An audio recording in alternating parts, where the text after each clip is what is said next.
success stories told by the people who lived them. We're going to have some guests on this show that everybody knows, and we're going to have guests on this show that nobody knows yet. One by one, Nick Hyder is adding hits to the Hitstreak. Blessings, folks. Welcome back to another episode of the Hitstreak. I'm your man, Nick Hyder. And folks, I've got an extra special treat for you today, joining me in the Hit Lab. But first, let me welcome back my lovely, talented co-host, my bride, my better half, Rhiannon Hyder. Riri. Thanks for having me. Looking forward to it. A lot to cover today with our guest. That's what I'm talking about. Well, folks, let's get right into it because we've got a whole lot to cover, all right? Folks, she's here all the way from Phoenix, Arizona. You know her as an advocate and the namesake behind Kayleigh's Law. Folks, help me welcome Kayleigh Kozak. How are we doing, girl? It is so nice to be here. And I never thought this would come out of my mouth, but it's actually cooler and more humid in Phoenix than it is here in Tennessee right now. Can you even believe it? No, I cannot. And hopefully it's temporary. I hope so. I'd like to go home to the oven and not the humidity. That's right. Well, Kayleigh, seriously, it's we've been keeping up with you for quite some time. Your work is outstanding, but as we got to know you, hanging out with you yesterday, your story is even more outstanding. And I'm so excited to be able to use this platform to tell that story and talk about all the things up. We're here to we get a great opportunity to educate and really lay some things out for some folks, right? Yeah, and it is such a privilege to be here and an honor. And thank you so much for having me and for this quick little mini vacation, if you will. That's right. From Phoenix. That's right. Well, let's get right into it, man. So you're the namesake behind Kayleigh's Law. What is Kayleigh's Law? So Kayleigh's Law gives victims of sex crimes natural life protection from their abuser. And the reason that this law is so important is because prior to this law, there was no such thing as protection that came post probation. And unfortunately, we're in a time right now where sex offenders are getting off their probation and victims are being left with no protection. And that's just unacceptable. So when you say basically when they've done their probation, there is they could literally go sell Girl Scout cookies at the person that they had their issue with, that they victimized, that they could go to their front door and sell them Girl Scout cookies if they wanted to. Yeah, if the terms of their probation are lifted, then those rules are no longer in place and they could have full access to contact their victim in any way. And I just wasn't okay with that. Okay. So how did Kayleigh's Law come to be? Kayleigh's Law came to be because in 2020, I was contacted by the Arizona Adult Probation Department informing me that the man who sexually abused me as a child has completed his treatment and has been good. Therefore, he's eligible to have the terms of his probation lifted. And on top of how traumatizing that was for me, I wanted to know what protection would be in place for me if his probation was lifted. And they told me that there was no such thing as post-probation protection. And so I had to do something about that because it's not okay. It shouldn't be like that. Agreed. All right. So when did you start your law firm? Well, I haven't. There is no law firm. That's probably one of the most common questions that I get asked is about my law firm. And I am not a lawyer. I am just a survivor fighting to make impactful change that is effective and protects victims of sexual abuse. So, how did you become so successful? Because the policy that is Kayleigh's Law, you wrote it. Yes, you wrote I it. did. So how in the world did you do that? Because I'm living it. I'm living out this policy that doesn't exist. And so because I'm living in this hell, I'm able to draft policy and create language that closes and narrows the gaps and closes the loopholes that exist in the system. And because it's what happened to me, I was sexually abused as a child, and what happened to me is in the past and happened, but I am also living out the things that I'm drafting policy for today in this very moment. All right. Well, we got to go back a little bit because, you mentioned that you're a survivor. And I love that you use that word rather than victim. That's totally like the right way. That's how we like to do things around here. Life's an offensive sport. And when you're on the defense, it seems like you're always feels like you're getting pushed all the time. When you're on the offense, it feels like you're the one doing the pushing, So tell me a little bit about your story and kind of how you got here today. Yeah, so that's interesting that you mentioned the offense and defense, because I will tell you that no matter how strong or empowered a victim becomes or how much they survived, they are always on the defense because the perpetrators just have the upper hand right now. There is more concern for them. They have more resources available for them.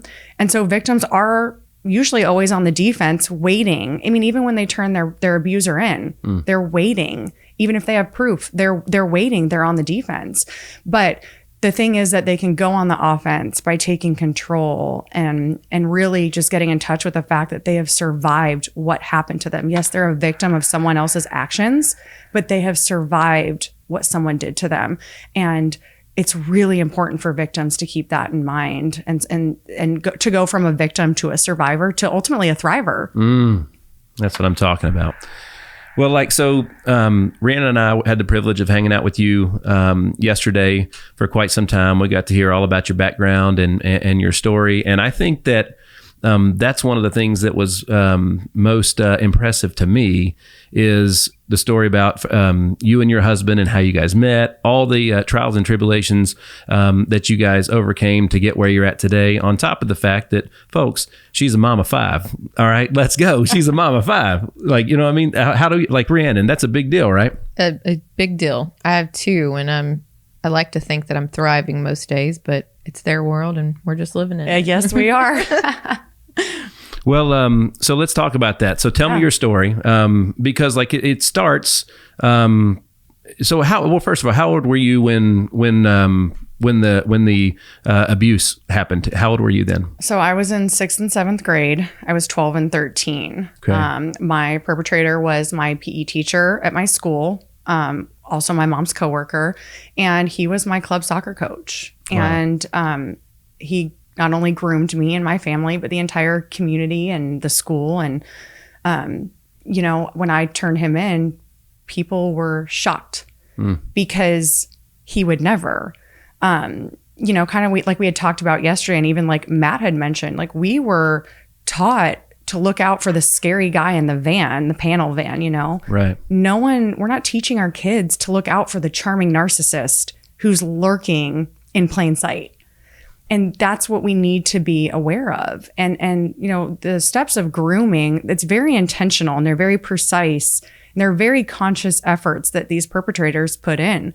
And so I was absolutely targeted. And he used soccer to really get to me and my family. And I don't say this lightly. I was really good. My dream was to be the next Mia Hamm. That was my dream. And when I was in 7th grade in California at a tournament, I was actually recruited to be on the Olympic development team for the West Coast. Wow. Yeah. All right. So, that didn't work out for many reasons.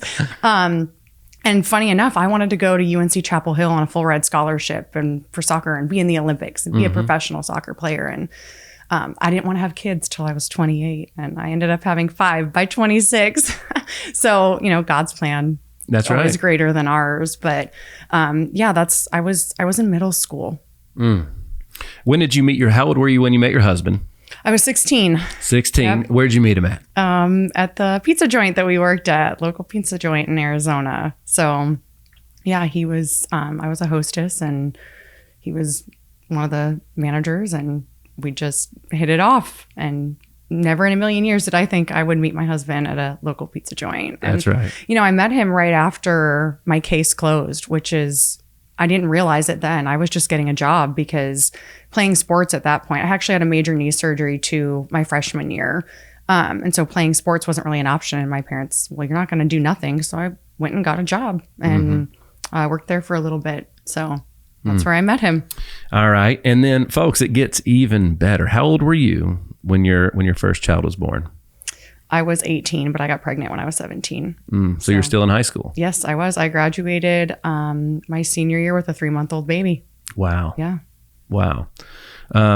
Which is impressive as well. But and your GPA when you graduated, folks, I'm serious. Nothing gets in this lady's way right here, right? 4.2. 4.2, right? Yeah. I think you could add all my GPAs up together for all my years in school, and they might equal 4.2. I was at Xavier College Prep for my freshman and sophomore year. So it really set me up for success. And then after, my family fell apart, and there's not enough conversations about that either. Families, how impacted they are by, something like childhood sexual abuse. So, my family literally fell apart. And unfortunately, my parents pulled me out of Xavier, and I ended up, at that time, it was a 3A school. So school was a breeze for me, even in the AP classes. Right. And I did graduate early. I was able to do so because of all my credits. But I really enjoyed school. And graduating was not, I was graduating. There was no other option. Right. Right.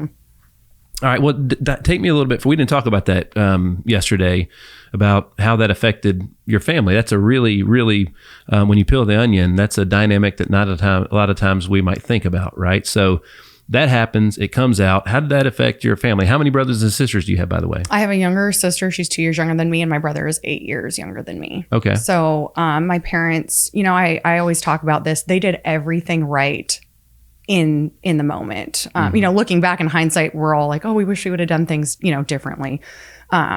Especially finding out the things that we've discovered.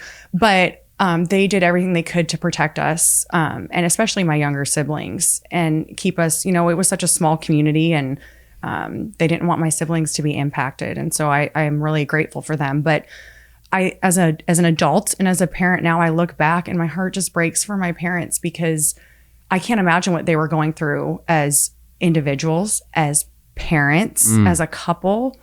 And I mean, marriage is hard. Like, we know this. Marriage is really hard. And then you have a trauma like that. And it was awful. Like, our family completely fell apart. So going back to your husband. Yeah.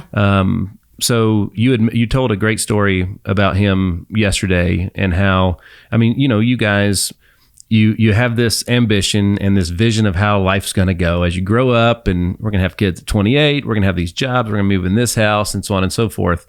And you guys went a totally different path than one might say is the perfect plan, right? That you dream about when you're doing that. So walk me through a little bit, because Kelsey seems like, he is an amazing guy. Absolutely. And how he is, I'm really excited to meet him, and how he's been able to support his family, but but equally support his wife in what you're doing. Because folks, you got to understand, like, Kayleigh's doing all this stuff. Like, who's paying you to do all this stuff anyways? Nobody. That's right. Pull from the bank of my husband. That's right. Who works his ass off so that I am able to do the things that I do. Yeah. That's incredible. So again, picking back up the story. So you had your kid at first child at 18. Yep. All right. What happened next? Were you going to college? Yeah, I did go to college. It did take me 10 years. I ended up graduating with my bachelor's degree in November of 2009. So I did do that. And I did some in-school community college, ended up doing online school, ultimately graduated from Liberty University. And so when Kelsey and I first, when we had our oldest, Denley, she's 13 now.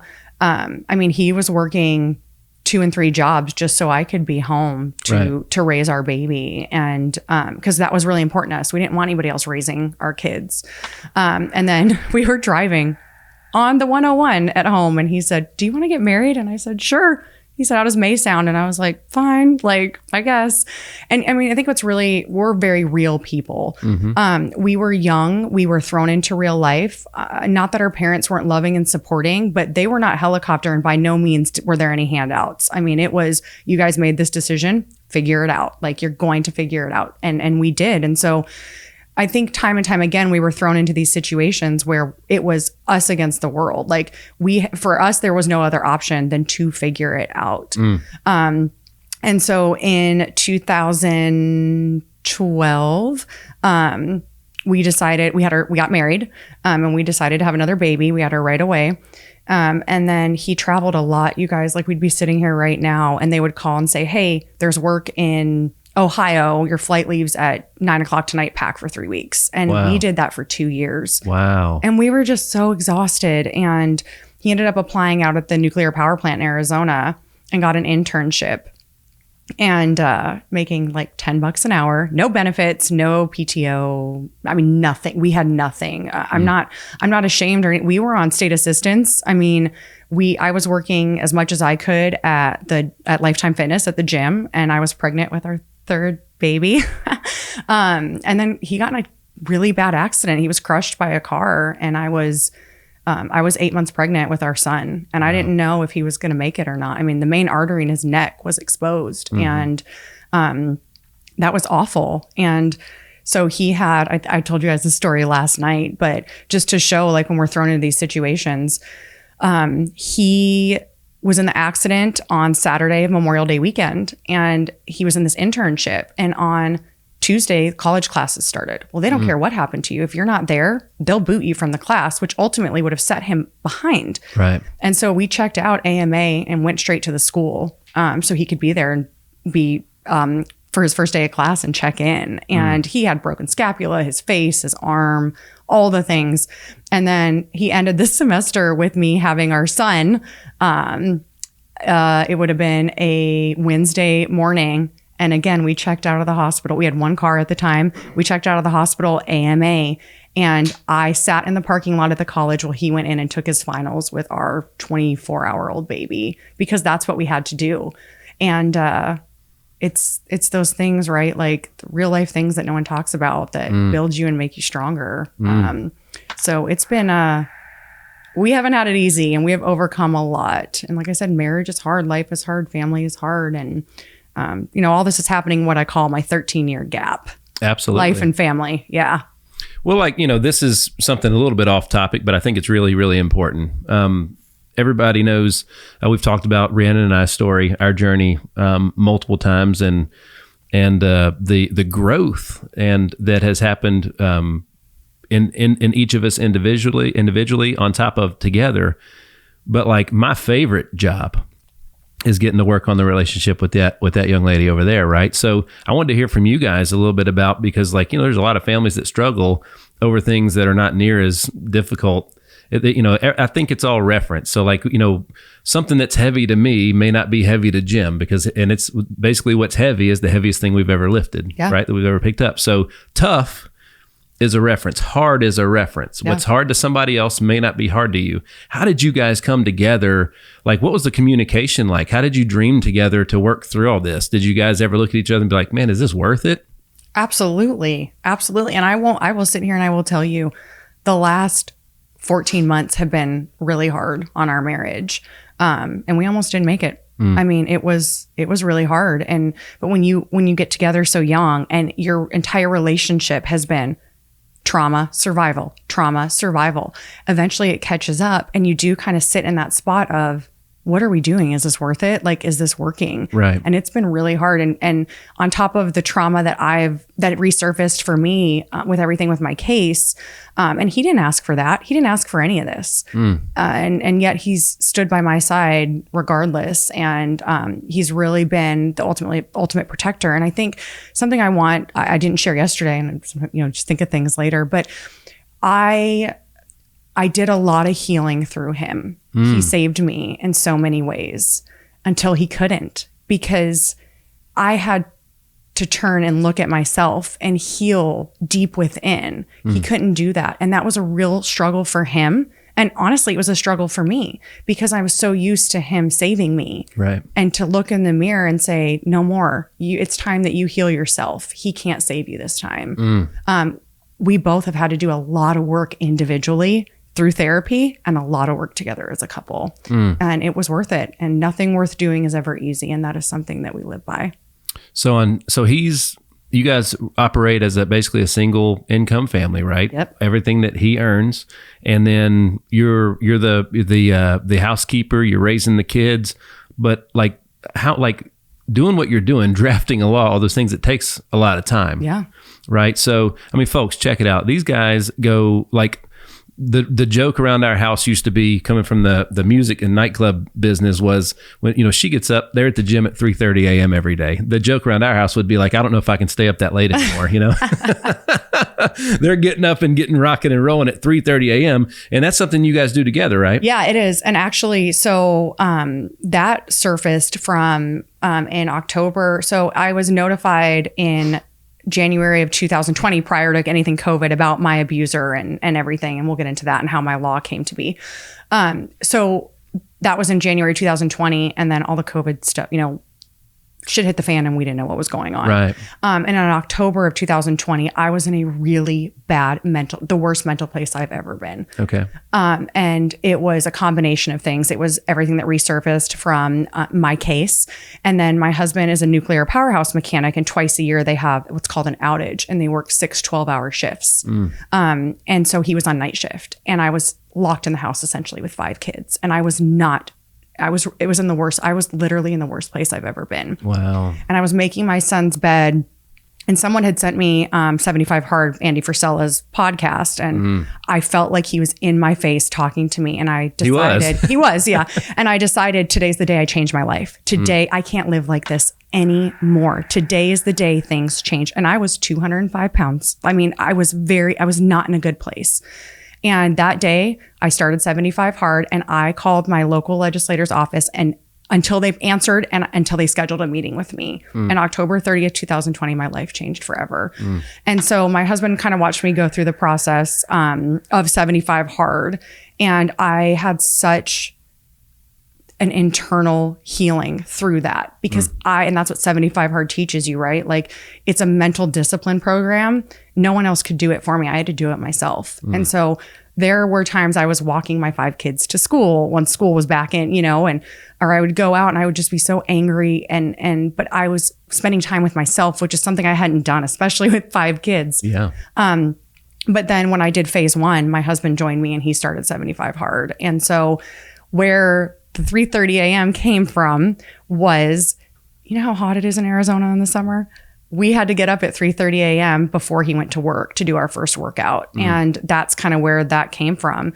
And yeah, it's crazy early, but the benefits from it, we were setting our day up for success. We were spending uninterrupted quality time together. It made sure that I was able to get my first workout done and eliminate any possible distractions that may come later in the day with 5 kids, such as them getting sick or sports or what have you. And so we just really implemented that into our lives. And even now, some days we are up at 3:30. We're like, why are we up? It's 3:30 on a Sunday. And we just go, because it's a lifestyle change, right? And yes. It's not for everybody, but it is absolutely for us. And, I really hope one day that I can tell Andy Frisella, thank you for saving my life. Like no doubt. That program, it saved my life, and he will never, ever know the impact that it had on me as an individual and for my entire family. So I love the word perspective, right? So I'm a survivor of 0 abuse. I am extremely blessed. I grew up in a very happy household, and I was blessed with amazing teachers and coaches, right? But I am a husband, and I am a father of a little girl. So my perspective is a little bit different than yours, Rhiannon, right? So talk to me a little bit about your perspective on her story and some of the things that you've heard, because like I'm telling you, the gold in this episode is going to be when you two are bouncing back and forth, right? So that's my as a husband and a father of a little girl. I don't think I have to say where my stance is on something like that. You know what I mean? I'm here to protect. Those you two women and my mother are the most important women in my life, right? So I don't want anything to happen to you guys. Talk to me about your perspective, Rhi. My perspective comes a lot from just her word survivor instead of victim, right? Because it's so easy to be caught up every day in this world as a victim, right? Like we talked about this yesterday. The workout that I do, she every Monday motivates people, and she said, if you have a goal, you don't have time to wake up and be a victim. You don't have time to wake up and think about who's trying to get you, right? You didn't have time to wake up and think about anything but your goal. And your goal was to protect other women from this happening, right? Absolutely. So that's this word survivor. When you said that, that's probably my favorite thing that you said, just from that simple fact, because as women, as kids, and social media is everywhere, we're all putting so much pressure on ourselves by just watching those things. And to see someone like you that is so loud about being a survivor, it's nice to see. There's Absolutely. I want to thank all of our loyal fans that spread across all 50 states and 14 different countries. It's absolutely amazing. Folks, help us keep spreading the word, right? Share your favorite episodes with friends and make sure that you are liking and subscribing to the Hitstreak on all digital platforms. Thanks again, and we look forward to more. So, perspective. All right. There's a lot of folks that see and hear what you're doing, but they only get the highlights, right? And they don't know the person truly in the story behind what's going on. And I think that's one of the greatest things about this platform.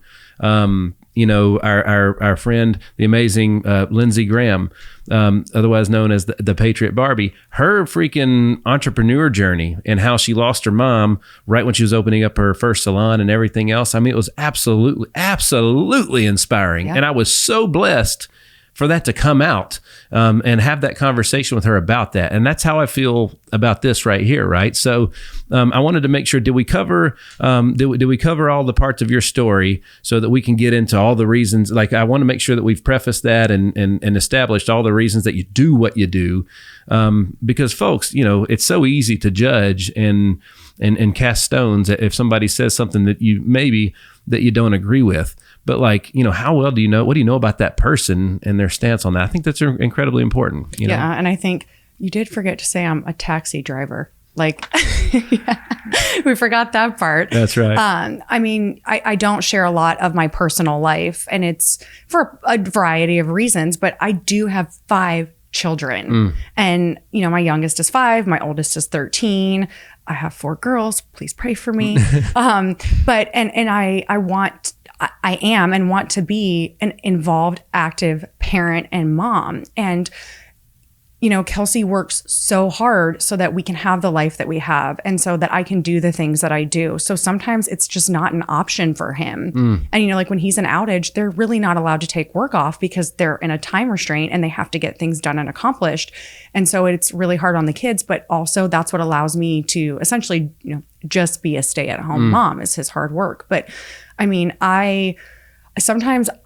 end, like I said to you guys yesterday, if a camera followed me around for a week, they would be exhausted because it is constantly back and forth, in and out, lunches, this, that, laundry, making sure, I can't even tell you how many papers I sign a day, how much laundry, uniforms, 25 lunches a week. And that's just lunches. Don't forget about breakfast and snacks. And then they're all in sports because it's important that they're involved in things. So then I'm getting ready to leave the house to go pick them up. And I'm thinking to myself, okay, so this kid has this work from 3:30 to 4:30, and then we have 45 minutes, and then I have to make sure that they have food, but I'm not going to have time to go get even fast food. It's not in the, in the schedule. So I have a bag of snacks. I have a bag of dinner, and it takes a lot of planning.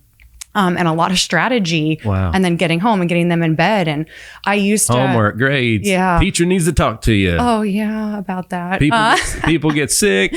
Yeah, and things, wrenches do get thrown in, and all moms. It doesn't matter what level you're at, whether with work or just being a stay-at-home or what you do. Moms are just naturally more stretched thin in that area, and then also trying to be there for my kids. Emotionally and be present. And that was one of during phase 3 of 75 hard, well, phase 1 and phase 3, you have to pick 3 additional tasks. And one of my tasks was to spend 10 minutes of intentional, uninterrupted time with one of my kids every day. And I wrote their name down. And I remember someone said to me, "You don't spend 10 minutes with your kids?"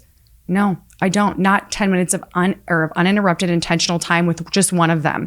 There's 5 of them. It's almost impossible. Right. And so whether that be, going for a walk with my oldest, 10 minutes and no fun. And you think about it and it sounds silly, but it's true. And that alone, like I said, that program just really saved my life and my family. My kids found the value in that. And spending that time with them is really hard. And at the end of the day, you're just exhausted. And don't even get me into like session, when I'm doing that work, on top of doing the policy and then my personal healing journey. And so being a mom in this, and I do it because it needs to be done. I do it because I don't want anybody else to live the hell that I've lived. And I don't share a lot about it because for me, it isn't about me. It's about the bigger picture. It's about leaving the world a better place than I found it. And so my story is so small for me because that's not why I'm doing it. I'm doing this for others. And I just want to leave the world a better place than I found it and do all the things in between. So when you say 75 hard, that's not the 75 meals that you have to prepare for your kids every single week minimum, right? Wow. Rhiannon, so you have 3 kids, Ethan, Ansley, and Nick, right? You too. I don't know where anything is in our kitchen, so you do a lot. And when you hear her story and you hear what she does, how does that, like for me, it's when I hear people that are doing more than I am, or perspective. How does where do you sit when you hear that stuff? I mean, you can tell you have a very strong marriage. You wouldn't be able to do all of those things without your husband doing what he does. And, to the other part of that, I don't know how good some of the husbands would be at home taking some of those tasks on and strategizing the times and the meals. Because a lot of the times, Nick and Ethan will go work out and I'm like, Nick, he needs dinner. It's 8:00. He's like, oh yeah, I didn't even think about that. But, it comes natural to us. Absolutely. So, I mean, I have to, give credit to your marriage. And as hard as it was to get where you're at today, it sounds like you've done pretty well. We have, but I actually just shared this on social media. My husband, and I struggled for 14 months. It was a really, really rough 14 months. And I didn't know if we were going to make it. And that just, like I said, everything caught up. But everything in life can be so hard. And we really had to take a step back and put in the work. And it hasn't been easy.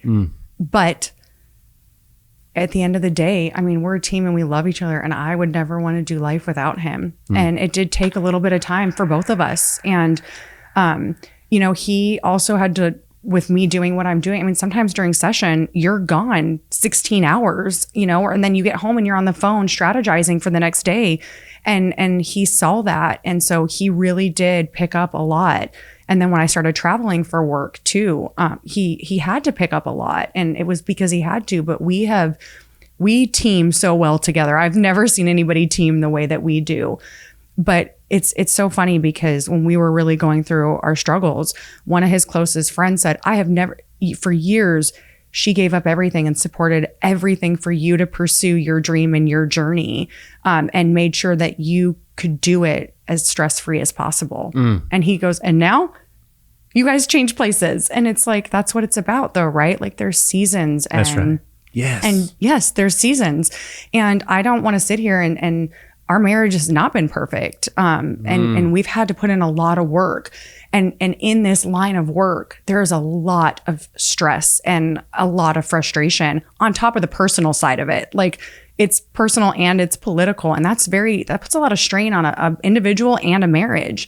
And so we have had to learn how to navigate and prioritize different things and really go through it. And it has not been easy, but I'm proud of the journey that we've been on. And I'm not ashamed to say that we've struggled, and that we're working on things, because that's what life is. It's a struggle and you have to work through it. We're going through with Ethan, the first real, I guess, relationship, with the girlfriend, and, they are incredibly fond of each other. And, so there's this young lady, I get, how old is she? 13, 15. There's this 15-year-old young lady who is having her first like real relationship. So we've met the parents, right? Hung out with them. And it dawned on me that, the things that I'm doing like this conversation right now, could have effect on my kids. You know what I mean? And just because, in the old days, nobody know who anybody voted for, or a lot of those type things. And now it's almost like you can't talk to somebody if you don't know really sensitive personal information about them. And people I don't know if we want to associate with those people right now, so I have to, as I'm meeting these incredibly nice people that are the parents of this beautiful little young lady. It's like I'm sitting there thinking, man, I hope I haven't done anything that puts his relationship in jeopardy. How has that affected your kids? It deeply affects. I mean, my kids have been deeply affected. Well, wait, which part? Like just what when you're in the spotlight, you're in the spotlight and, like people have probably confronted you in the grocery store. I'm sure probably when you had kids. Yes. So, yeah, I mean, unfortunately, where my kids have been the most affected is the things that my perpetrator is still doing to this day. And my kids have been collateral damage of his actions today. And so that's really hard. And how do you explain to your kids, like, for example, I'm sorry, kids, we can't go back to church. The church that we've gone to for 10 years because they let this man be around children. That's not fair to them. Right. And so they have struggled with that. And, I stand in truth with a lot of things, and I don't keep quiet about things because of someone's title or logo or the entity, that we're talking about. And so because I do that and I do get a lot of hate, and my kids, they get the collateral damage of that too, the indirect things. They do think it's cool sometimes, like when they see me on the news or their teachers are like, oh, we saw your mom, but also because of the area I'm in. If there should be a disclaimer at my door. If you come in this house, you are bound to hear things or words like pedophiles, child molester. Because that's just what I do for work. And my kids hear those things, and not in a inappropriate way, but I also want my kids to know the real terminology. Right. It's important. And, what is a pedophile? That is someone who does inappropriate things to children. That's not the scary guy in the van, So I would say there's probably a little bit more negative for them than there is positive.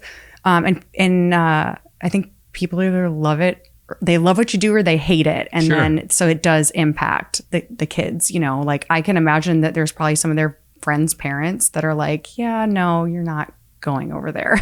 Just because even if they have a different political view than I do, Right. And that's hard, but I also am not going to let that be the reason that I don't pursue my mission. Right. Well, folks, we've got the amazing Kayleigh Kozak here in the Hit Lab with me today, the namesake behind Kayleigh's Law. Check out her online, becauseyoustillmatter.com, and on Instagram at the Kayleigh Kozak. Let me spell your name just to make sure everybody gets it. KayleighKozak, right? So, all right. We got the backstory, I think. I think we covered it pretty good. Did we leave anything out? I don't think so. All right.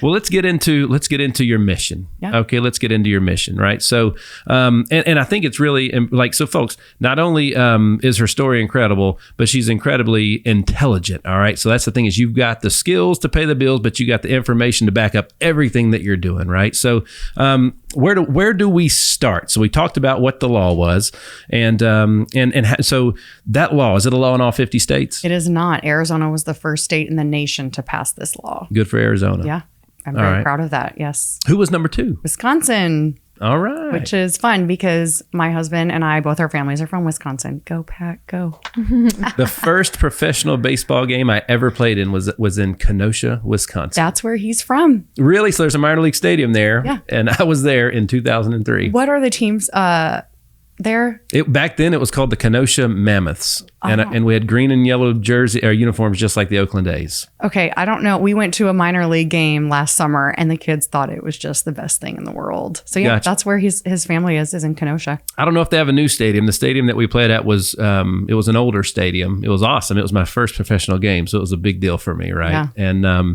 And we had driven we got an invite the night before while I was playing a game in Nashville to be there the next day. So my dad and I packed a bag and hopped in the car and drove through the night, where I went to work out and signed my first professional deal right there, which was a lot of fun. Oh, in Kenosha. The Kenosha Mammoths. Did you have some cheese?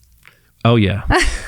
Oh yeah. Curds. The curds, man. Oh my gosh. It's they don't, if you can't get them in Wisconsin, don't get them. They're Absolutely. not the same. It's not the same thing. Yeah. So yeah, Wisconsin was the second. And the goal would be to get the law passed in all 50 states, because victims and survivors don't just matter in 2 states. They matter in every state, and they deserve this protection.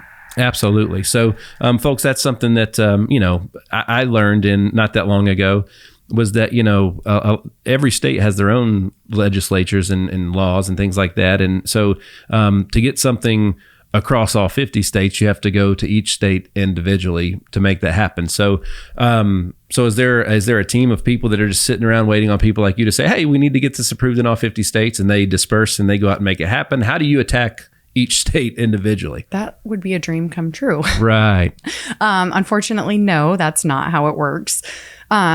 So you have to find a bill sponsor first, someone who's willing to sponsor the language of the bill. But before you can have the language of the bill, you have to figure out how the law is written in their state. That's a whole other thing, and it's different everywhere. And that's been probably one of the most stressful parts of this. When you say sponsor, so when I say sponsor, it means like, hey, you're going to sponsor this golf hole. You're going to pay $5,000 and we're going to put your name on the tee and you get to tax deduct it. And that's a sponsor. Yeah. What kind of sponsor? Is it a sponsor like AA?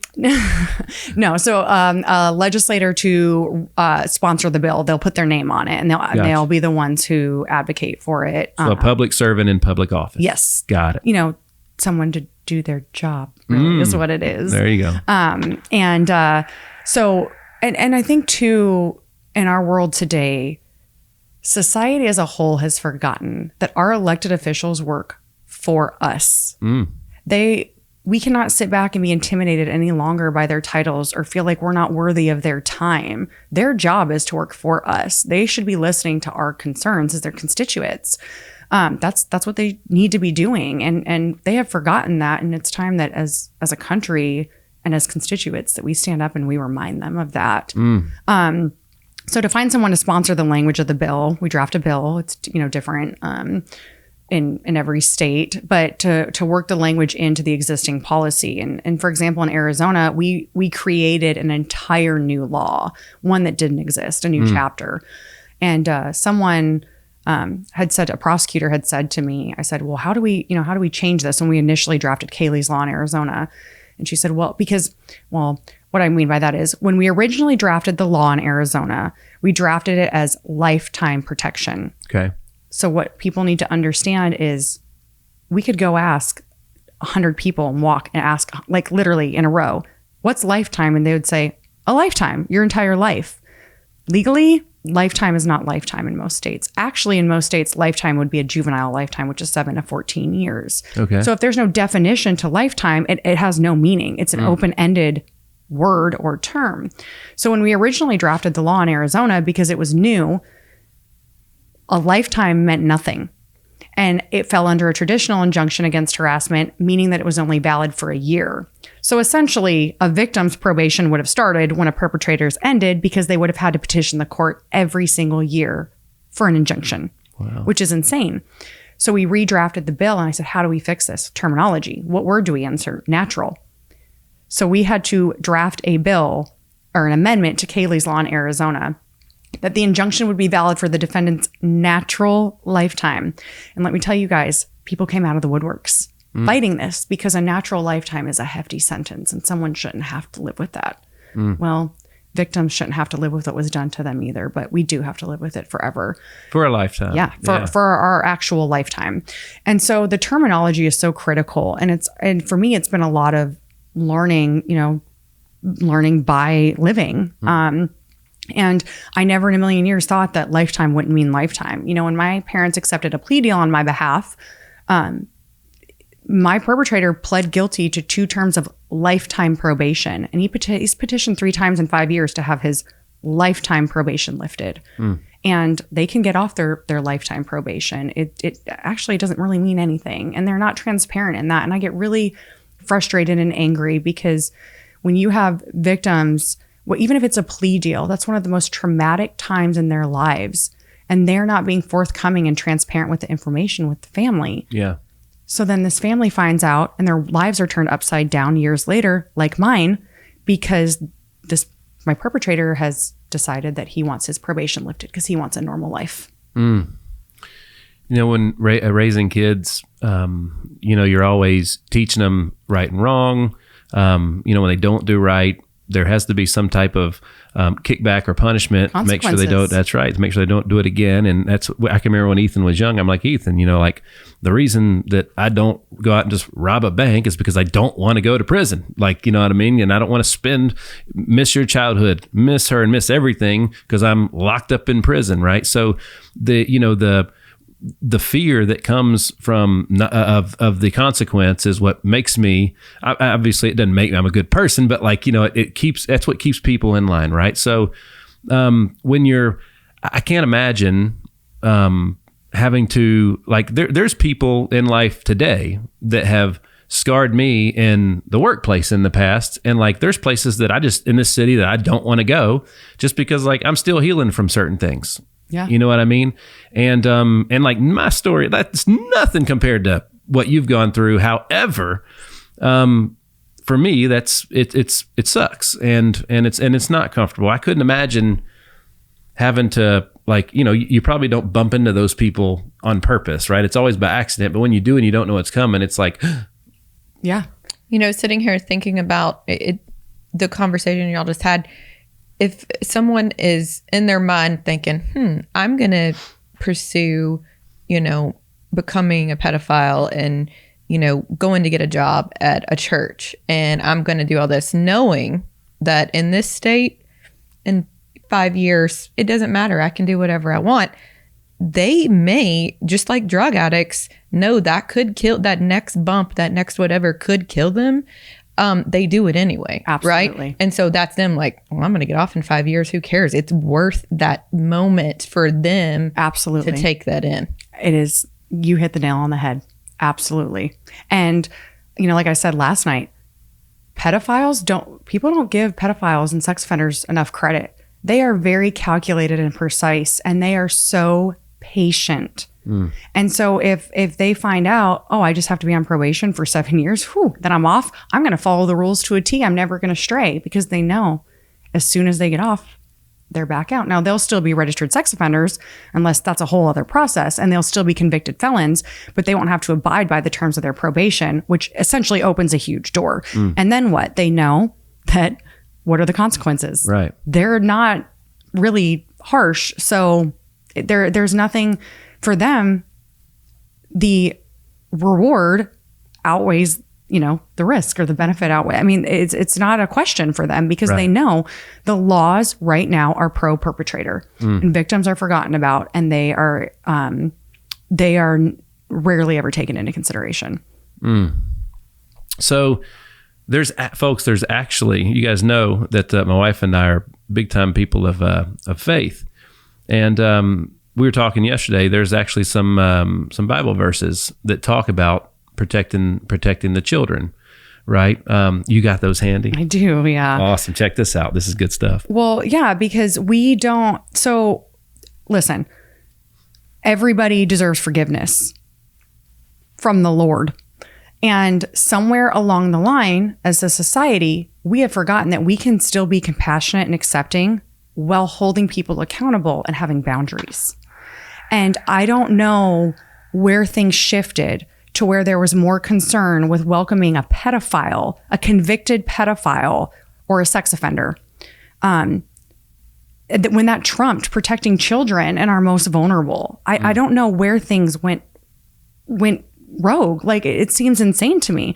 And so, yes, do they deserve forgiveness? Absolutely. Yes. Should they be attending some kind of church? I mean, I do even struggle with them attending a actual church service, just because I fear, because of what I've been through. Sure. But everybody needs Jesus, and I'm not negating that, but we still need to have boundaries.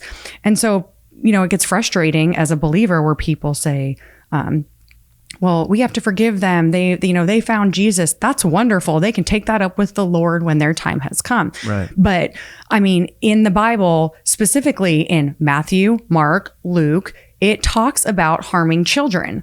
And why are we going to pick and choose what the Bible says or what we want to, to abide by within the Bible? But I mean, it says that it would be better for them to be thrown into the ocean with a millstone, around their neck than to harm little ones. That says a lot if you think about it. Yeah.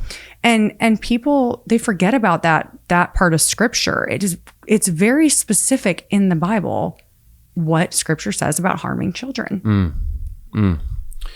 So as we get into the real like meat and potatoes, the Southern guy comes out, right? As we get into this, like I really want to hear you guys, you two riff back and forth, right? So Louisa, we spent hours together yesterday, getting to know each other, breaking bread and all that stuff. Really, like this is such a important thing for parents. You got to know who's around your kids. You got to know who's working with your kids, and there's a trust that has to be established. And, gosh, I know my parents would have never even dreamed of something like that happening to me. They trusted that the system had elected great people to be my teachers and counselors and coaches. And I did. I had amazing ones. Yeah. Every single one of them was top notch, outstanding. And I'm so grateful to all the teachers and coaches that I had growing up all the way to this day. Right. So I don't know, Rhea, we really got to do a good job here.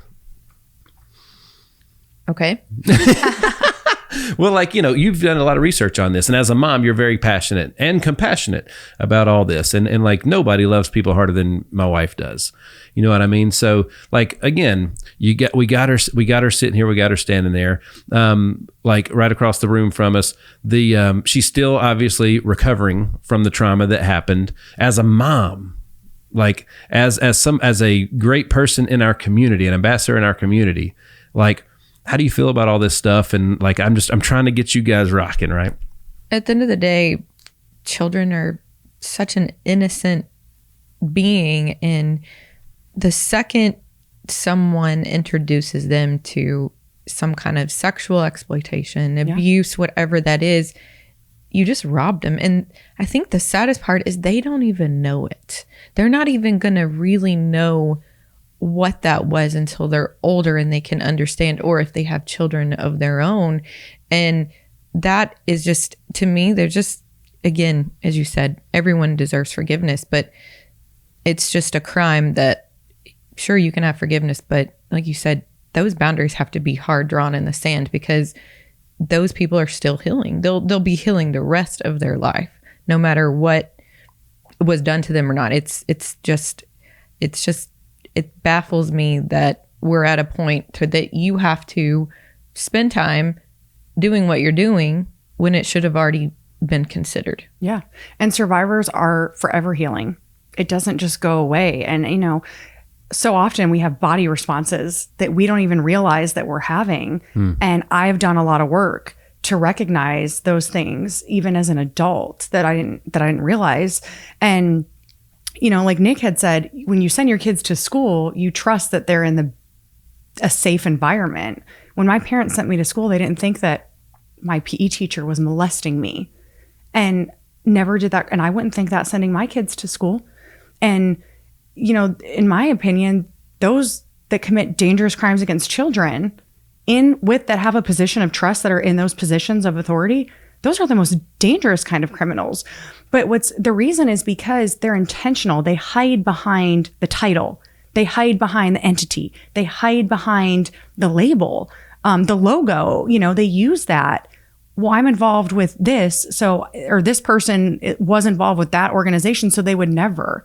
It's all strategic and it's intentional. And then the laws protect them, so we can't even have access to find out who these people are. And that is terrifying. Very terrifying. And, this may or may not be something you want to talk about, but in the moment when you were, in 6th and 7th grade, did you even realize like how bad what was going on to you? Did you even realize that it was as bad as it was? No. Because he groomed you. He did. And I downplayed, because I was taught that first of all, I didn't even necessarily know that sexual abuse existed. I mean, I knew what rape was. And of course, my parents said, if anybody touches you, inappropriately, tell us. I knew that. But when you have someone grooming you and you're so vulnerable and so young and susceptible and impressionable, quite honestly, and they're using things like soccer and it's slow, people have to understand the intention and how slow it is and how they trick victims into things. And then they indirectly threaten. So like, I think people think, oh, the panel van or, oh, someone, holding a knife up or holding them at gunpoint and raping them. That is not what we need to be looking for. That's not what we need to be made aware of, because that's not how it works most of the time. More times than not, victims know their perpetrator, and it's a slow, very intentional process. And that's why one of my biggest things that irritates me is when people say sex offenders make mistakes. They do not. They make choices. They make very, very conscious choices. They do not make mistakes. Right. I mean, he was almost like dangling this carrot of being your soccer coach. And, I think we talked about this last night, the Franklin soccer coach. We talked about this on Matt's. That man did this for 20 years. Like, how many children were affected by that? How many of their children, as they got older and had kids, are going to be affected by their trauma they don't even know that they need to heal from? Because I'm sure there's a ton of people that haven't even came out. So, at the end of the, thank you for being so loud about it, because that's what needs to happen as Matt said, there's never going to be an end to things like that, but we can definitely try to stop the numbers, right? Keep them decreasing instead of increasing over time. And that's just it. You will never hear me say end anything, because we're never going to end it. However, what we can do is we can narrow the gaps and we can be proactive instead of reactive. And if we could put more effort into that and have actual consequences, I think maybe we could get somewhere with things. Think about how many people, if they thought that what they were doing, if the punishment, the consequence, the accountability was 10 times what it is, you may not have the numbers that we have. I think you said something in Tennessee, there was 286 out of 100,000 that were sex offenders. Is that right? Yeah. Okay. So Tennessee is 15th in the nation for sex offenses crimes. Yeah. And we were, I think, number 8 for sexual child trafficking. So wake up, quit looking for the van. Look for the person at your school. Look for the person at your church. Look for the random people that come talk to you at the playgrounds. I mean, that happens a lot too. They know you're people on the inside. Yes, that's where they're at. I mean, we talked about this years ago, before social media, before that, you had to be almost kin or going over to someone's house, having an uncle that maybe sexually molested you. Now it's your coaches, and even further, those coaches are on social media. Yeah. You're letting your teenage daughters on social media where that can happen. Yeah, absolutely. Absolutely. And if you... So every third Friday of the month in Maricopa County, the sex offenders get to go and petition to have the terms of their probation modified and lifted. I've seen it. People come after me all the time and say, that's not true. It's not fact. It absolutely is fact. And I invite you to come with me. Why I'm telling you this is, you get off this elevator in a lobby at a courthouse and you walk into a room. If you didn't know where you were, you would think you were at an audition for The Bachelor. You would not think you were standing in a room full of sex offenders. These guys are the most clean cut, well put together. The smell of cologne is so overpowering. That's what I remember the most getting off the elevator, was the smell, because they're trying to impress the judge and everyone that they're standing before, that they're a good, I say guy, there can be women too, but I'm a good guy. I've changed. I've turned a new leaf. I did my treatment. I'm all better. That's scary. The Hitstreak is powered by our partners at HitLab Creative Studios. Whether it's launching your brand new podcast, rebranding your current podcast, or taking advantage of any of their other content packages specifically for your social media needs, the HitLab is a one-stop shop for you. Visit hitlabstudio.com for more. As you said, treatment, right? We talked about this last night. If someone was an alcoholic and they were recovering for 3 to 5 years, we would not encourage them to have a meeting where there's alcohol. Absolutely. If someone is addicted to porn, we're not going to encourage them to go somewhere where there's a porn convention. Yeah. Or if they're, a addict of gambling, we're not going to send them to Vegas. Why do we think it's okay to put these perpetrators in places of kids? Like, I'm sorry, No, I know. And I don't even have an answer because I can't wrap my mind around it. I just can't. Like, why would we give them that opportunity? Because so this is something during my case and my process that in the last few years, especially things that happen within the church that I'm aware of. If you have an offender who, I do give benefits of the doubt sometimes, and I don't know, in their heart has found Jesus and worked that out with the Lord, that's wonderful. That's between them and God, But if they are truly a treated sex offender who has internalized treatment, they would not put themselves in that environment. They would not put themselves in that window of temptation because they've done the treatment. Right. So if you have an offender who's strategizing and manipulating and getting into these places, there are red flags. And that should be your biggest concern as an offender who's trying to slip in through the cracks, actually, who's intentionally working their way to slip through the cracks. We should be those should be the guys that were, oh gosh, yeah, no, they're probably not treated sex offenders. And then you have the people enabling them. That's the problem. We have an accountability problem in so many areas in our world today. There's no accountability, and people don't want to hold them accountable because they don't want to offend them. Right. And the church, there's so many things the churches can do that, at the end of the day, all they're trying to do is get guests, and more importantly, now everybody's churches are on social media. But what if, the people that comment, well, they need to be forgiven. They need to be allowed in church. Okay, well, let's have a church. Every church could have like one night a month that they invite them into those things where there's not going to be children present. That's how you, again, not end it, but we, narrow close the gaps. Yep. We'll never be bulletproof. We can narrow the gaps. We're never going to be bulletproof. It's impossible. So what can we do to narrow the gaps and be more proactive instead of reactive? You know what I was just writing down some words that came to mind when I was listening to you two go. That was awesome, by the way. We need more of that, But first of all, I think the biggest thing that you're bringing to the community is awareness. Like, that's the thing is, correct me if I'm wrong, but like, again, you didn't know that you were a victim while it was happening, right? Your parents definitely didn't know. No. Okay. So the awareness, like the word that one of the words I wrote down was access. Folks, these people have to have access to your kids to do that. Yeah. Right. So through social media, you've basically we call it the loaded gun at our house. You know what I mean? Because like there's literally like anybody and everybody can have access through a direct message, a DM, a comment, or whatever if your kids are on social. Yeah. Right. So you're giving them access. And then the other word that I wrote down was trust. Okay. So, for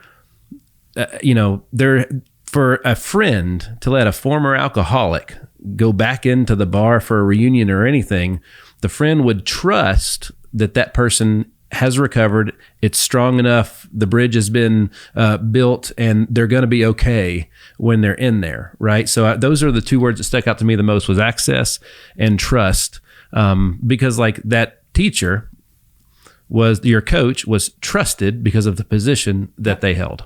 And that's why the position of trust is so important. They're in, but they place themselves in those positions. Hidden in plain sight. Yes. And it's intentional. They do it intentionally because a teacher would never, right? A coach would never. A pastor would never.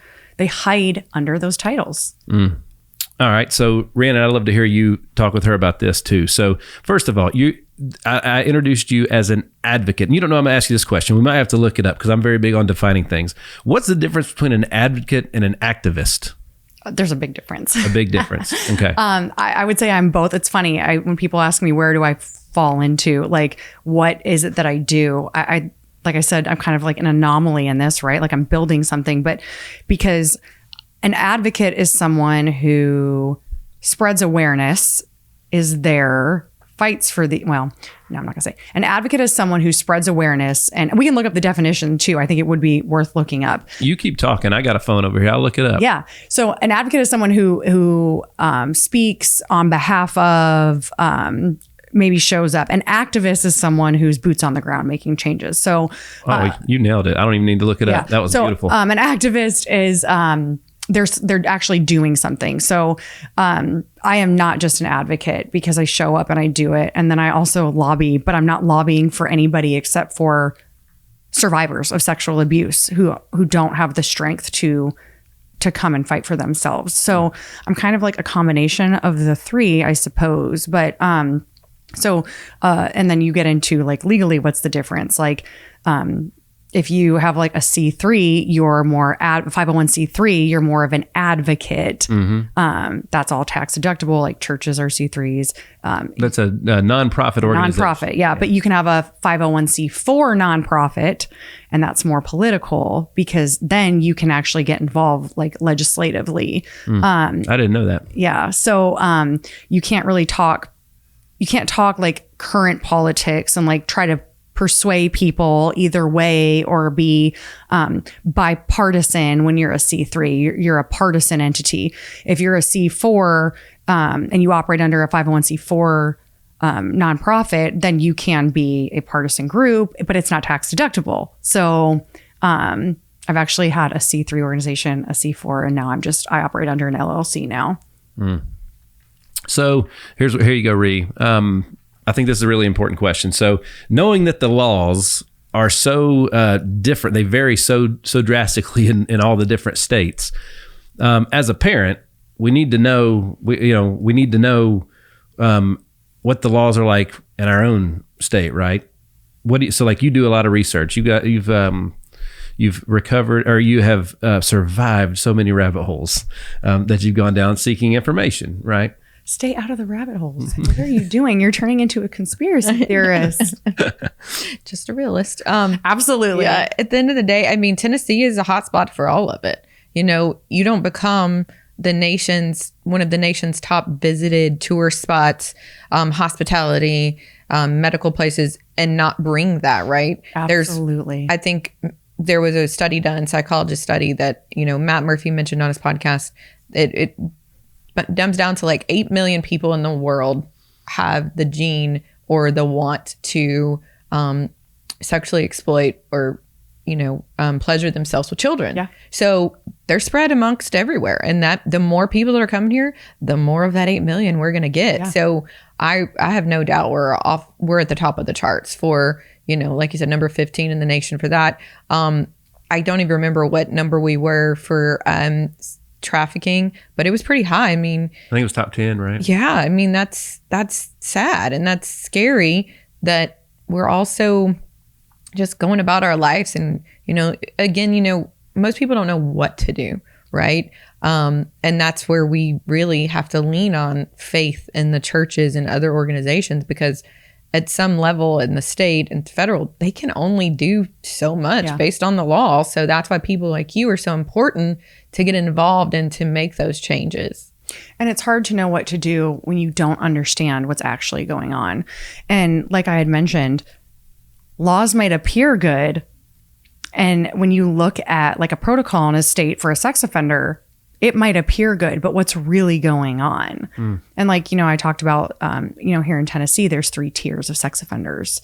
And it is very different than Arizona, very, very different. But I didn't realize how needed Kayleigh's law is in this state. And I say that because a tier 1 sex offender can petition to get off their probation after 10 years. And then a victim would be left with no protection. That's not okay.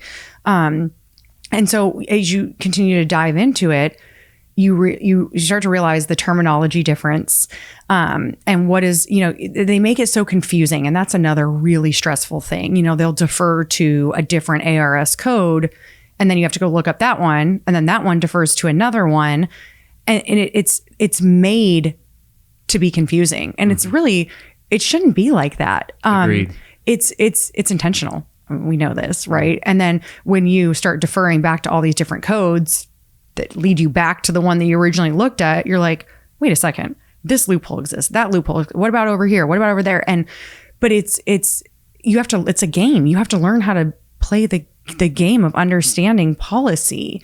And then people have to understand the terminology and how critical it is for these bills, because one word can change an entire bill. One word.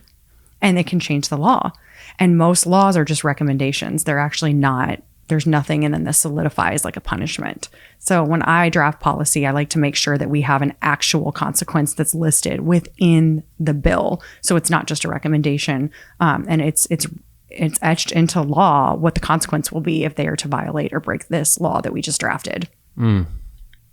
So activism and accountability matters, right? All right. So, and Matt was telling this in depth as well, that like there's so many great people in our country. There's so many amazing people in our country, and just about all those people would want to do something, but they don't know exactly how, right? And I've got here in talking to you that, it only takes one person to make a difference. Yeah. Okay. So, leadership is something that's so important. And if every single one of us is a leader of some sort. If I went to a place and tried an ice cream flavor that was out of this world, and I told Jim about it, and Jim he went and tried it. Well, I was the leader, and he followed me when it came to that ice cream. Right. So, folks, one person can make a difference, but how do people get started, and what are some things that they can do? Yeah. And I think let's talk about that, because it's huge. I mean, when I got the phone call informing me that my perpetrator was eligible to petition his lifetime probation. Did you even know that phone call could happen? Or was it just totally out of the blue, or what? I will tell you how caught off guard I was. When my mom called me and said, hey, it was late afternoon. She called me and she said, hey, the Arizona Adult Probation Department is trying to get a hold of you. My first thought was, did I have jury duty and I missed it? It makes no sense. It doesn't even fall into the same thing. That's how out of left field this was. And right. I said, why? And she said, I don't know. It must be about him. And then I got the phone call the next day, because she said, do you want me to give them your information? And quite honestly, at that point, we thought maybe he wanted to move out of state or something. Never in a million years did we think that it was to get off his so-called 2 terms of lifetime probation that he asked for, by the way. In lieu of prison time, he asked for 2 terms of lifetime probation. And so I had 3 weeks to process what was going on and going to court, because I deserved to be heard. And so I did face him in court after 15 years and asked the judge not to lift his probation, because at that time there would have been no protection had they lifted his probation. And so that was a lot for my entire family, right? It resurfaced, you live in the same community, right? Yes. And I didn't know this. Ignorance is bliss. What you don't know can't hurt you, right. You know? And I was almost living under a rock in regard to him. And I was opted in for victims' rights, but again, you slip through the cracks. But it was a lot for my parents as well. And then my parents are having to fill in the blanks for me because I was so young. And I was like, I'm not going. He doesn't deserve any more of my time.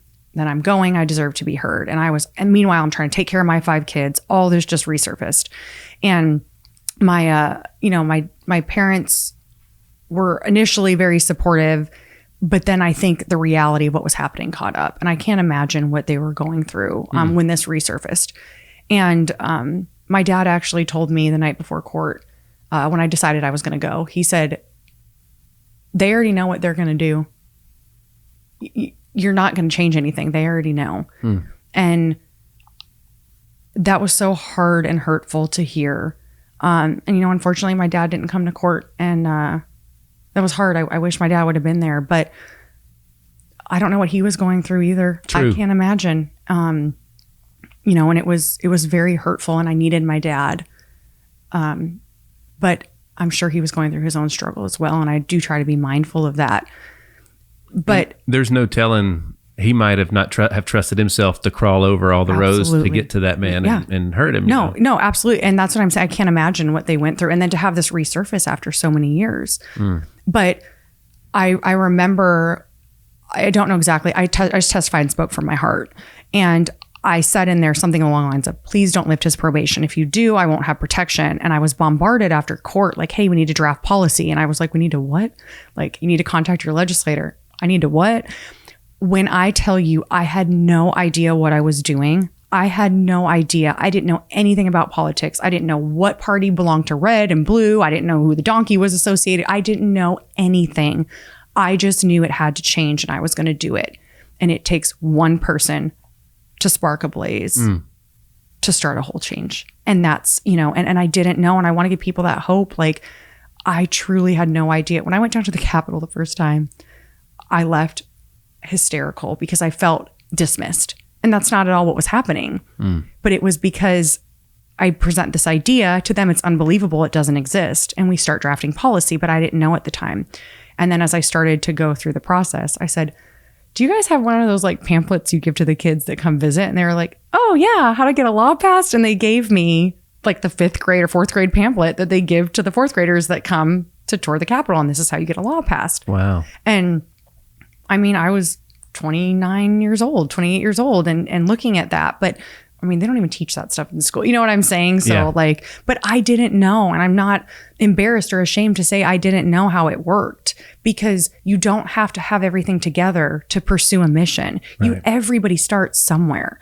And going back to the whole beginning of our conversation, right? Like, if people were more real about their struggles and the hardships that you face when you're on a journey, more people would feel encouraged and they wouldn't feel so judged and defeated before they've even begun what they want to pursue. Right. But we live in such a jaded, fake world.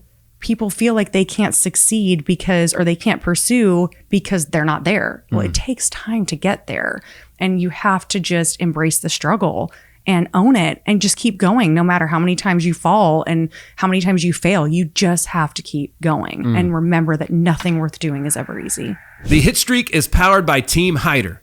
Team Hyder has been serving you for 11 years and has racked up over 20 national and local awards for excellence in all areas. When it comes to finding the right health plan, we need to consider your family's needs and your family's budget. That's what we do to serve you.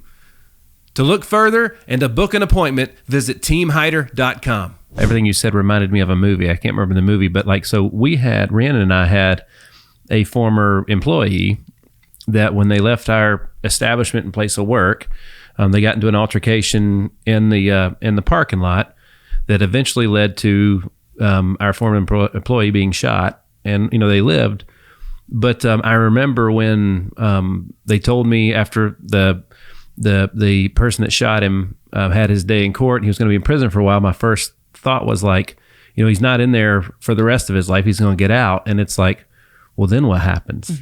Then what happens? How is our former employee going to feel about that? Because the person's probably not going, they're going to get out and go back home. Their family was here and everything else, I guess. I don't know.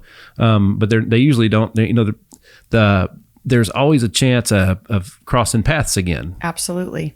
And that's, when it comes to, that was something that we were going to talk about in the state of Tennessee, because that would be considered like if you thought, I got shot, that would be a violent crime, right? So that would be something that you wouldn't want to see.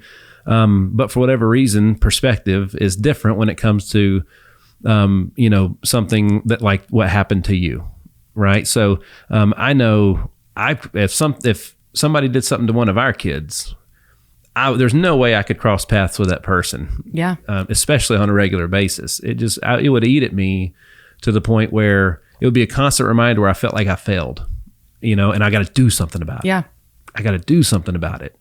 So, Rhea, how do you feel about, as a woman, how do you feel about that? Knowing that she still has to face that person, cause you guys could have kids that go to the same school. We almost did. Yeah. And, I don't talk about so I'm saying my personal side of this, I don't get into much, but yeah, it's reality. And the later trauma and those things surfacing, people don't think about what happens in 10, 15, 20 years.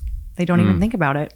And to think about, the mindset someone has to have to do something sexually harmful to a child, it's not normal, right? So, I mean, it's almost like, to me, like it would almost like make him feel better about himself if he could, like seek out your own children to like almost get back at you for what you did to him for coming out. So that's where my mind would go. And that's what would make me even more terrified, even for just myself, that like, I hadn't thought about that. Now that he could be around my own children, like he clearly saw something in you. Like what if he sees the same thing in them, and wanted to go after them because again, that made him get off, so to speak, or, feel powerful or whatever it is that they get from, harming these children sexually. Yeah.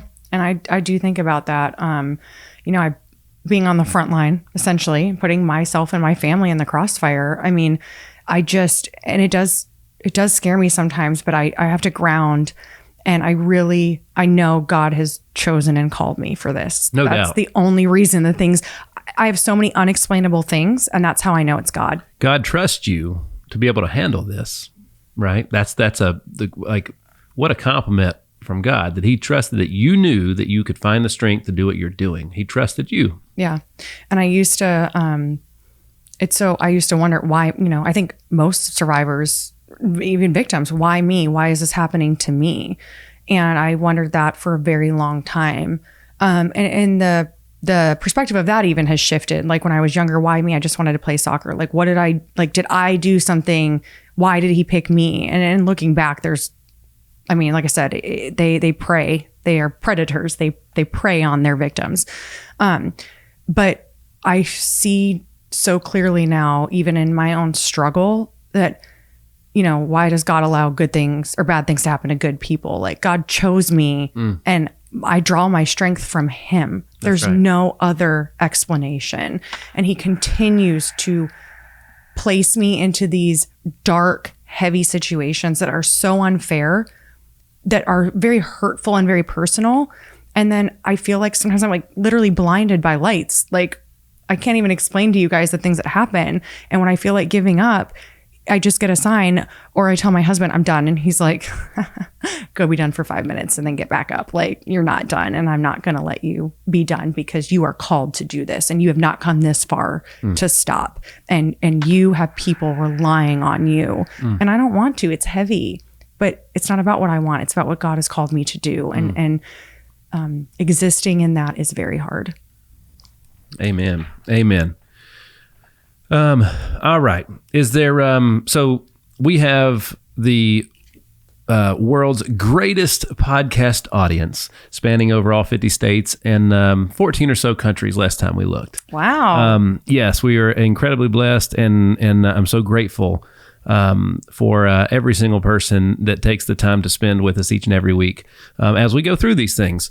So, but we obviously have a very big chunk of our audiences in Tennessee. So let's just you were kind enough to look up some of the things in Tennessee. So let's talk about those for a minute, and then anything else that you would like to that you'd like to cover while you're here with us today. Yeah. So like we had said, that it's 286 registered sex criminals per every 100,000 residents in Tennessee.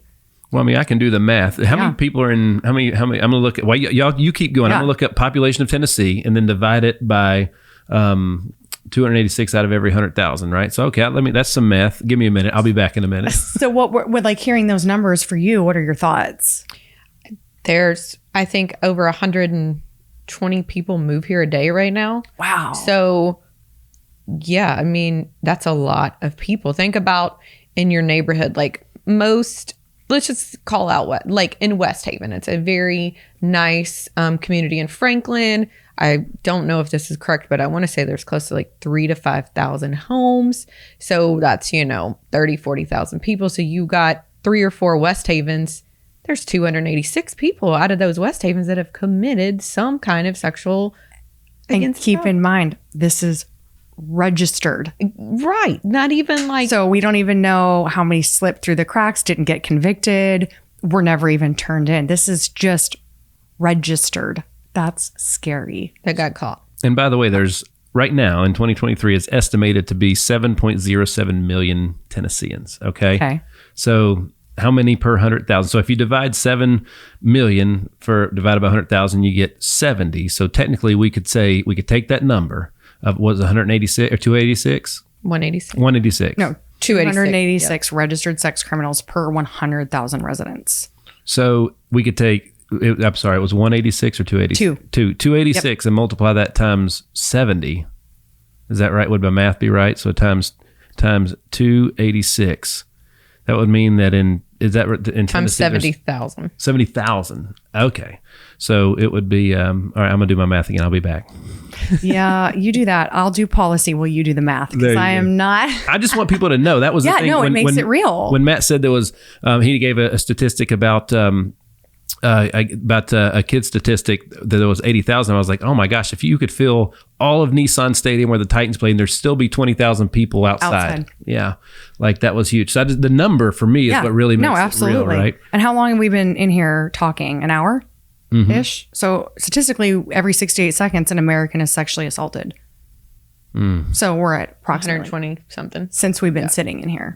Like, and then every 9 minutes that victim is a child. And we know that from RAIN, which is a great resource to look into, but just perspective like that. And I think of things like, people, like when you get on a plane, we know statistically 1 in 4, that's who turn in their perpetrator. That doesn't mean that they're convicted or anything, but we know 1 in 4 are sexually abused at some point. I think it's more like 1 in 3. But that's insane. So if you're on a plane or at a restaurant, 1 in 4, if you just group people, it puts things into perspective. Like it doesn't matter what plane you're on, what restaurant you're at, what political party you're affiliated with. I mean, where you live, statistically 1 in 4 will be sexually abused at some point. And this affects everybody in every area, and yet it's the least talked about, and quite honestly it seems like it's has the least amount of concern, like topic wise.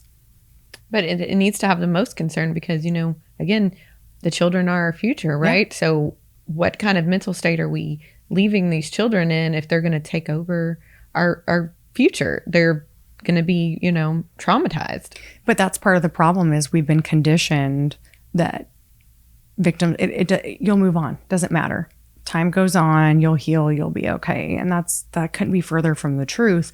And then the indirect trauma that families are exposed to as a result of what someone else chose to do to them.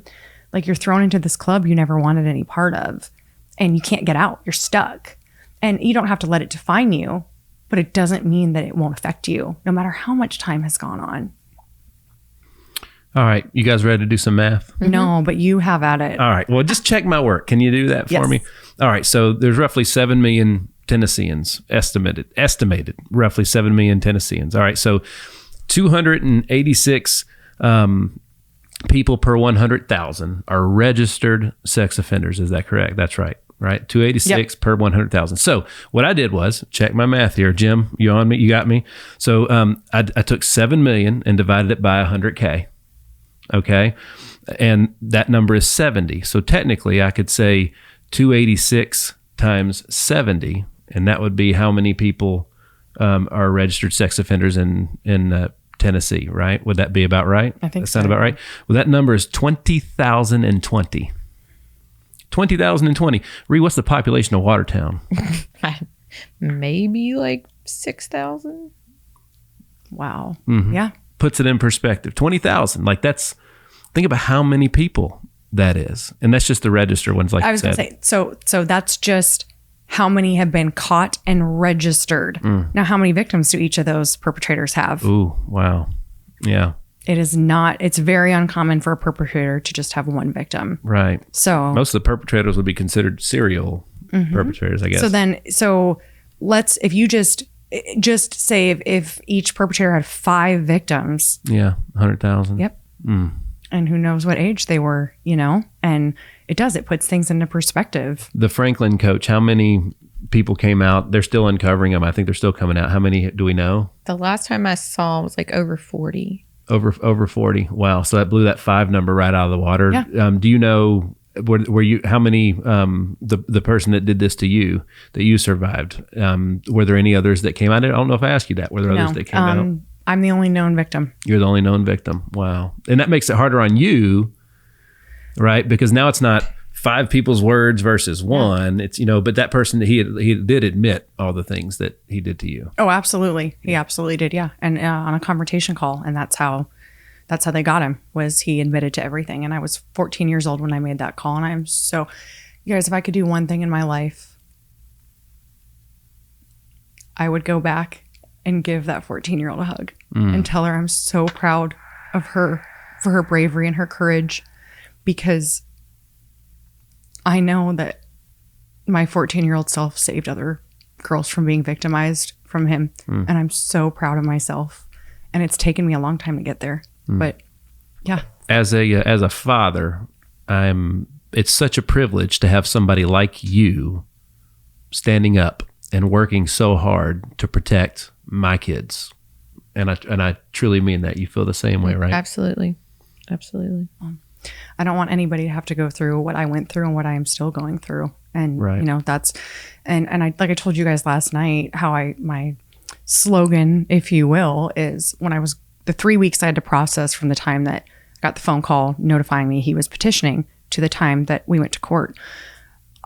You can only imagine the emotions that I was going through and how much I was learning too on top of it. Like I learned, my parents, when they accepted the plea deal, they knew he'd be on the registry.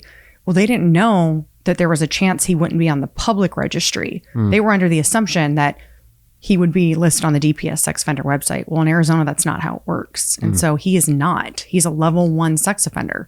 Arizona, a sex offender's assessment is done off of their risk assessment is 19 questions that determines their risk level to society. And so you can have an offender that commits dangerous crimes against children with position of trust, and they could be a level 1 sex offender off of this 19 question general risk assessment. So when my parents discovered that he wasn't on the public registry, they felt very betrayed and insulted, because that's how it was portrayed to them, that he was going to be on the sex offender website or the registry, which he is, just the private one that only DPS can access, not the public. So while I'm going through all this, I'm asking myself, why are you doing this? Why are you putting yourself through this? Why? Like, you don't deserve this. You don't need to be, you have 5 kids. Your husband works crazy hours. Like, you just graduated college. What are you doing? And I just kept telling myself, because you still matter. That's why you're doing this, because you still matter. And that's why I do this. That's why I fight so hard for victims and survivors, because you still matter. So, but yeah, the Tennessee, let's get back to well, that's the thing. So that's for me, like, understanding as a parent, I think it's very important. We want to get educated to all the things that our kids are involved in. If they're on a platform, well, I got to know about that platform. Yeah. If you meet their teacher, you see the kids in their class, you see the parents on the ball team. Like you have access to all the people in your kids' lives. However, like, when we were a kid, it was always like, it was, oh, that person has a red dot on the map. You know what I mean? It's not like that anymore, though. Yeah, that's the thing, is like, as parents, we need to know where to look so that we can truly see, because now, again, access is everywhere. And now in the world that we live in, we're always trying to put our kids in the best situations and places by hiring personal instructors and coaches and all these things to, even tutors and stuff to make them better and get the most out of their time.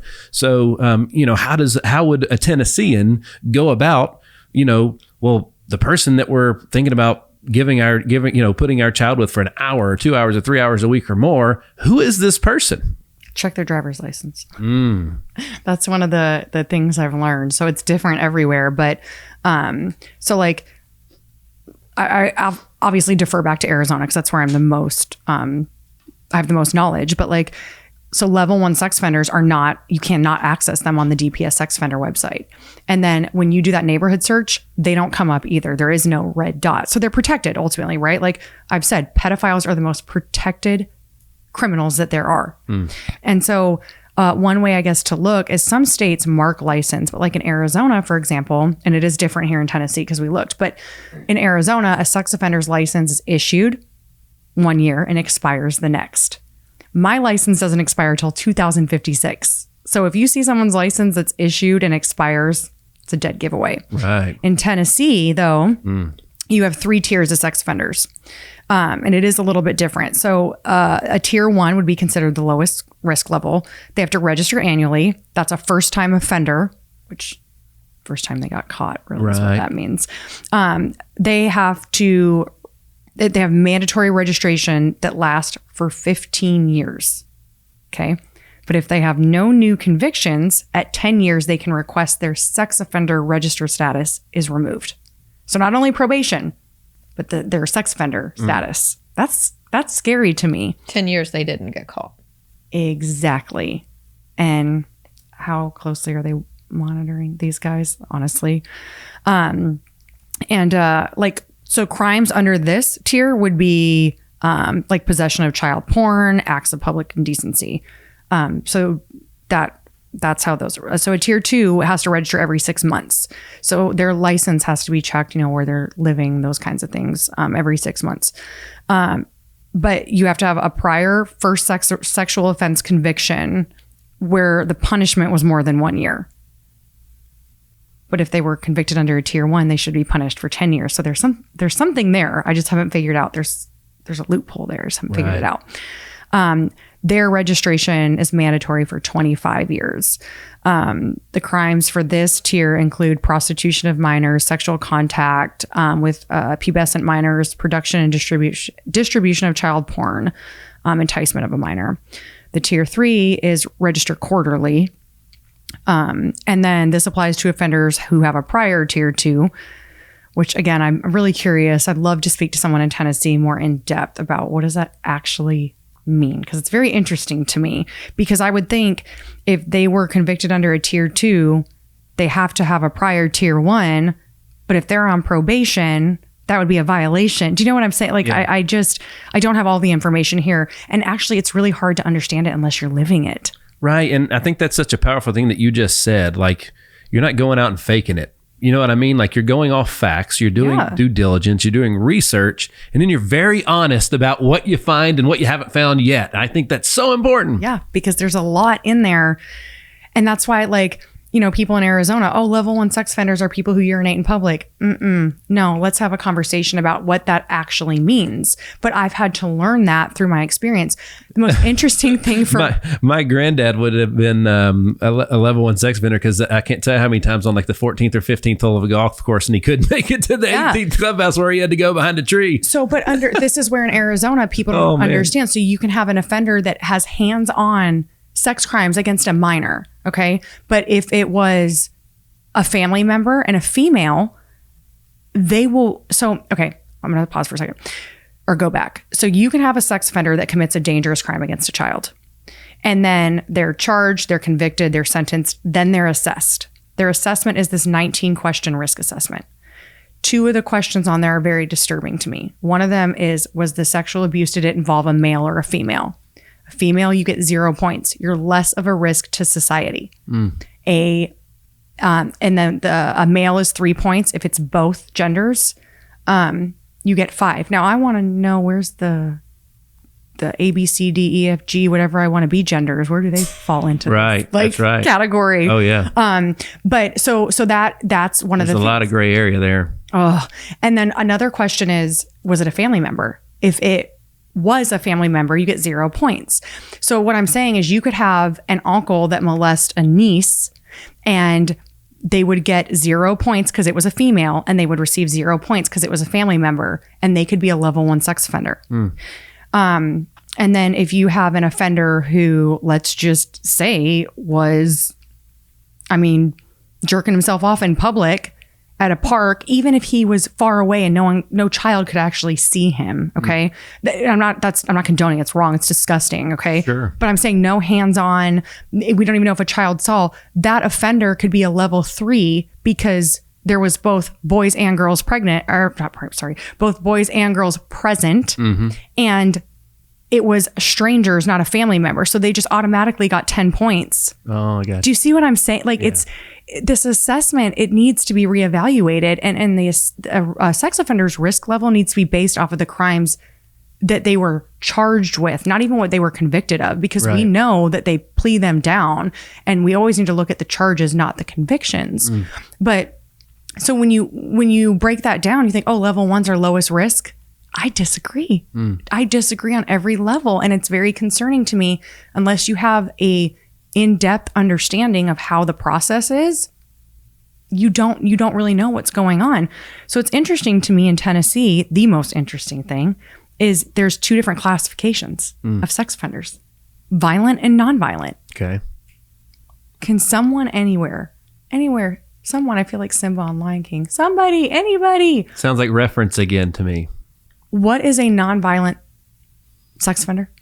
I really want to know what a nonviolent sex offender is. I have the definitions, but I'm just saying it doesn't make, what is a nonviolent sex? So I'm just going to read this if that's okay. Please. Okay. So under Tennessee law, anyone classified as either a sex offender or violent sex offender must register. So either way, they have to register as a sex offender. The difference, though, is the 2 types. A sex offender can be anyone who has committed crimes such as sexual battery, certain types of statutory rape, aggravated prostitution, sexual exploitation of a minor, and others. Violent sex offenders, as the name implies, are far more violent crimes, such as aggravated rape, and aggravated sexual battery. Both violent and non-violent sex offenders must register upon the conviction of a state of Tennessee sex crime. Violent sex offenders must remain on the registry for life. Okay, so just because they're on the registry doesn't mean they're on probation, by the way. Okay. They just have to register as a sex offender. Non-violent sex offenders may petition for removal after 10 years from the end of their sentence, whether the sentence was probation or prison time. If the Tennessee Bureau of Investigation determines that the applicant has not been convicted of any additional sex offenses and has substantially complied with the requirements of the registration, it will remove the offender from the registry. Okay. One exception to this 10-year rule is when the offender is placed on judicial diversion. That is the process of having a criminal charge dismissed and removed from the defendant's record upon completing probation. So that's what I'm saying. Like, so how do you complete probation? Like, and then once probation is completed and it's gone, what protection does the victim have? Right. Just one reason why Kayleigh Kozak needs to come to Tennessee. So victims have protection from their abuser, regardless of the terms of the perpetrator's probation status, because we now know. I agree. After 10 years, their probation there's not even a restraining order or anything. No. So technically, the soccer coach in Franklin, in 10 years or 15, 25, let's say it's the max, let's say his were dangerous, he could, go wherever he wanted, back to school even. Yeah.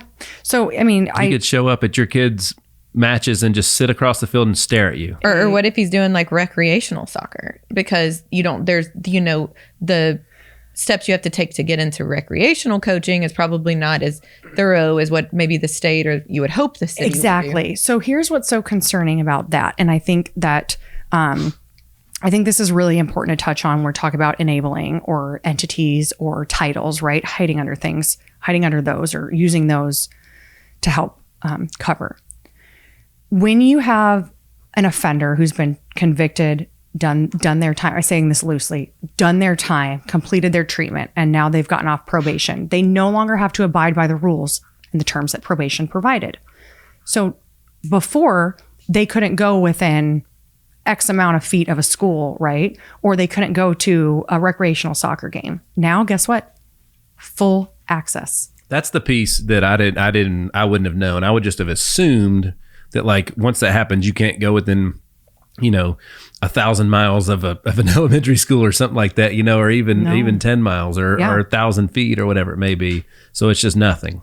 No, once the terms of their probation are lifted, they no longer have to abide by those terms and those rules. Now, they'll still be a registered sex offender and they'll still be a convicted felon. So they're not going to go to the school and apply for a job, because they're not going to pass a background check, unless that's a whole other process, is getting their civil liberties restored and whatever. But here in Tennessee, they can petition, I just read it to you, to have their sex offender status recanted and it won't exist anymore. That's crazy to me. Yeah. I don't understand. Why is there this sense of urgency to give these guys so much more wiggle room? Like, they've already proven who they are, and there needs to be these boundaries in place. And that, probation, we have that so we can keep these guys in check. But once it's gone, then what? And then you don't have a way to access them or look them up because they're not on the registry. And then now, they're smart. They're not going to go... they're not going to go do the background check to be the coach. They're going to befriend the coach. Right. So that they're brought on, and then they have this guy vouching for him and all the thing, like intentional, strategic, very conscious choices that they make. Absolutely.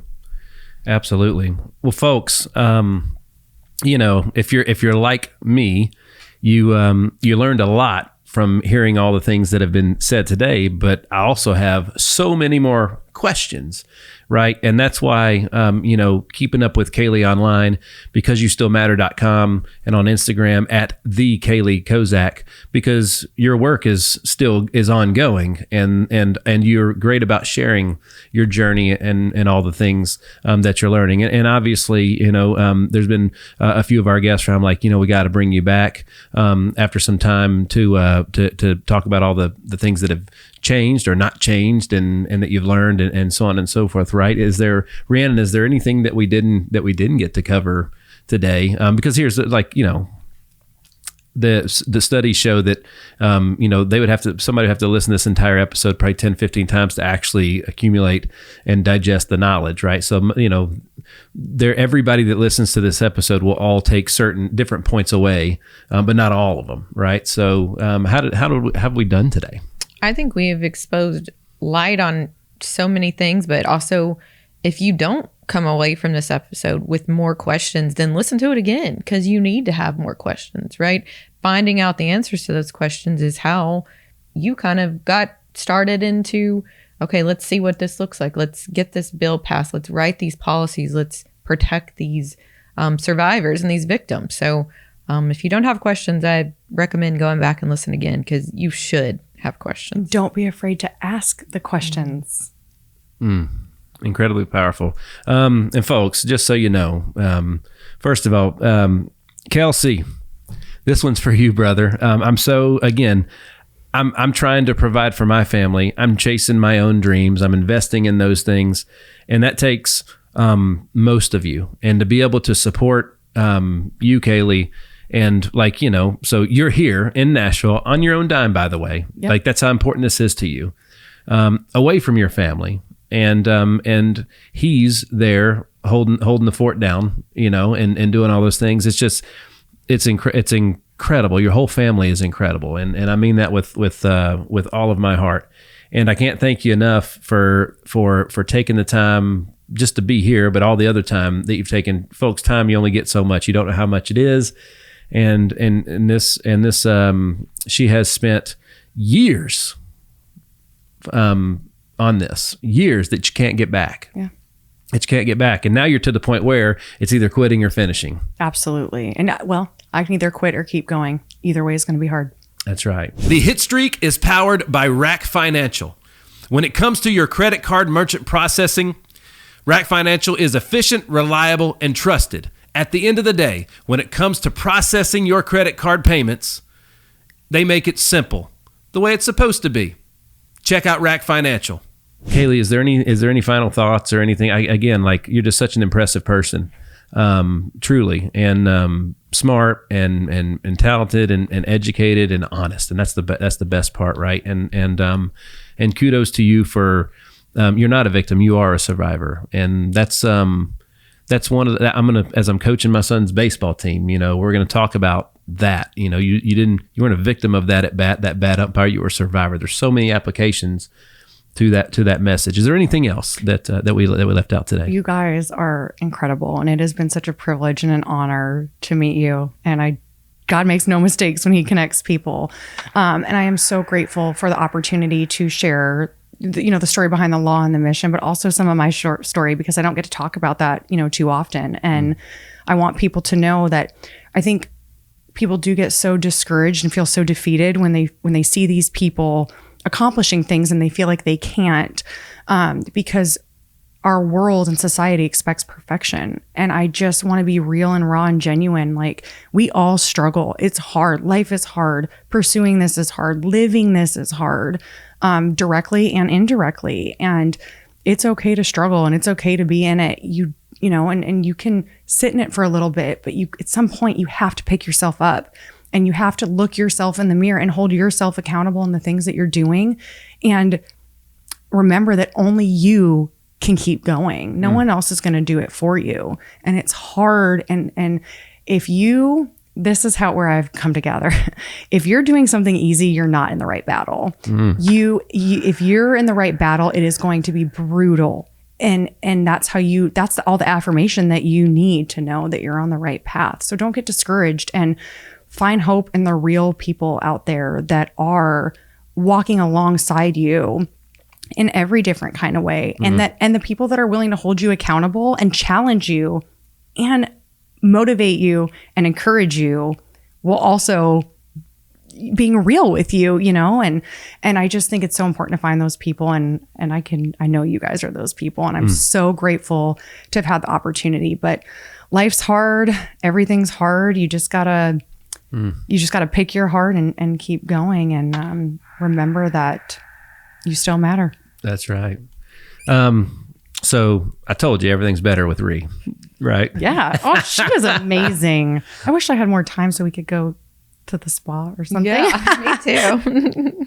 Well, I believe we can make that happen in the future for sure. Kayleigh, again, it's I can't stop thinking about Kelsey. Kelsey, seriously, you're my new hero, dude. I'm telling you. I got to meet that guy. You do. He is wonderful. And I don't deserve him. And he is truly one in a million. And I am so blessed to have him in my life, as my support, as the father of my children and my husband. And it might have taken me a little bit of time, been through hard things, but I am truly blessed to have him. And he is an incredible human being. I couldn't think of a better way to bring this sucker to a close. That's outstanding. Well, folks, we're hanging with Kayleigh Kozak, the namesake behind Kayleigh's Law, right? BecauseYouStillMatter.com is her website, and on Instagram, you can check her out and keep up with her at the Kayleigh Kozak. Folks, we've got work to do. We always do. We always have work to do. But in the meantime, I want to thank you guys once again for joining us on another episode of the Hitstreak. I am your man, Nick Hyder. God bless.